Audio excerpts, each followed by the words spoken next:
వస్తుంది అంటున్నారని వచ్చేసామండి. ఇక రాజమండ్రి పై నుంచి రైలు కింద నుంచి లండన్ నుంచి లడికిన రాత్రి వచ్చేసానండి. నేను వస్తా దొరగారు మీ కోరికని గుమ్మడికాయ అంత బంగారాన్ని తీసుకొస్తుంటే కుక్క ముట్టుకోకుండా కుక్క తోక ముట్టుకుంది విజయవాడ బస్ స్టాండ్. కుక్క తోక ముట్టుకున్న బంగారం మళ్ళీ మీరు ముట్టుకుంటారా లేదని 7 పాలేళ్ళ పెట్టించేసి ఏట్లో పడేపించానండి. 3 కోట్లు తీసుకెళ్లి మురికాలలో పడేశాను. మా ఇంట్లో కోట్లు కుక్కలు తింటుంటాయండి, లక్షలు లక్కలు తినేస్తుంటాయి, ఎలుకలు తినేసి చిల్లర చీమలు తినేసేస్తాయి. ఇక కాగితాలు కట్టుంటే కాగితాలు తీసుకెళ్ళిపోతాం. మాకు పొయ్యిలో ఎండి ఇంట్లో బంగారం ఉందండి, కాకపోతే ఇంట్లో వాళ్ళు ఎసట్టోక బియ్యం లేక ఎండిపోతున్నారు. గురుగారు మీకు ఏమన్నా డబ్బుకి కానీ ధాన్యానికి కానీ ఏమన్నా లోటుగా ఉంటే మాకు కౌరు చేయండి, మేము పంపించేస్తాం. మా అడ్రస్ మండలం మతి యాగారం, దాని పక్కనే ఉండదండి, మల్లెడికి పక్కన పిల్లడికి మా ఊరు.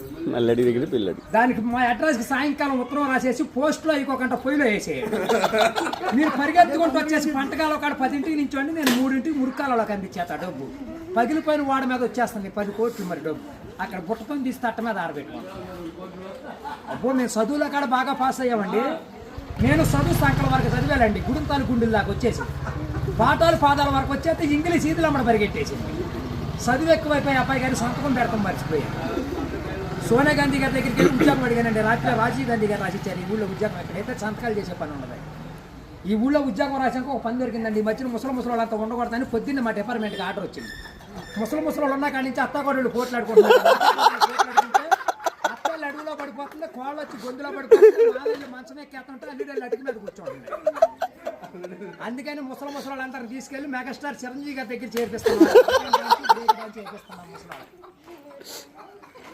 గురువు గారు ఆయనకి దసరా పండుగ రోజున మా ఊళ్ళో ఏప్రాల్ పందాలు వేపిస్తున్నాను. నాపరాల మీద ఏప్రాల్ పోట్లాడుకుంటే నాపరాలు బద్దలైపోయింది.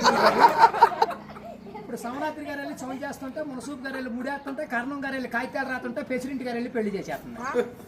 ఇప్పుడు ఆ పెళ్లి భోజనాలకు ఎక్కించుకురమ్మని మా అయ్యంకుల వారు ఊపిలేని విమానాన్ని పంపించారండి. విమానానికి ఊరు చివరికి వచ్చాక ఊపి ఎక్కిపోయి కృష్ణానదిలో పడిపోయింది. నేను వచ్చి మీ బాజార్లో పడిపోయింది. ఇవాళ ఛార్జీకి మీరు ఒక 500-600 ఇచ్చారంటే ఛార్జీ డబ్బులు పెట్టుకొని వెళ్ళి కాకినాడ వెళ్ళి కాఫీ తాగి అక్కడ మీ పేరు పేపర్లో వేసేస్తాను. ఈసారి గారు ఇప్పుడు రాబోయే కాలానికి కాబోయే సీఎం గారు మీ పేరు పేపర్లో వేపించేస్తానండి. ఈనాడు పేపర్లో వేపించానంటే ఆంధ్ర జ్యోతులు అక్షరాలు లేకోకుండా వచ్చేస్తాను. చదువుకున్నవాడు చదువుకోవచ్చు, చదువు లేనివాడు చదువుకోవచ్చు. దొరగారు మన ఊరంతా ఖాళీగా ఉందని సాయంకాలం మన ఊరు కాలువలో కరువు మీటింగ్ పెట్టిస్తున్నాం, మీరంతా కాడ వచ్చేయండి. ఇప్పుడు కాలువలో కరువు మీటింగ్ పెట్టించి నూతులో టిక్కెట్లు ఇప్పించి ఏట్లో సినిమా చూపించి బుడమెట్లో చూపిస్తున్నా బురకట్ట. అక్కడ నీటి మీద తామరాకులు వేసి తామరాకుల మీద కుర్చీలు వేసి కుర్చీల మీద కూర్చోబెట్టించి మనిషికి 50,000 లోన్ ఇప్పించారు. 50,000 లోన్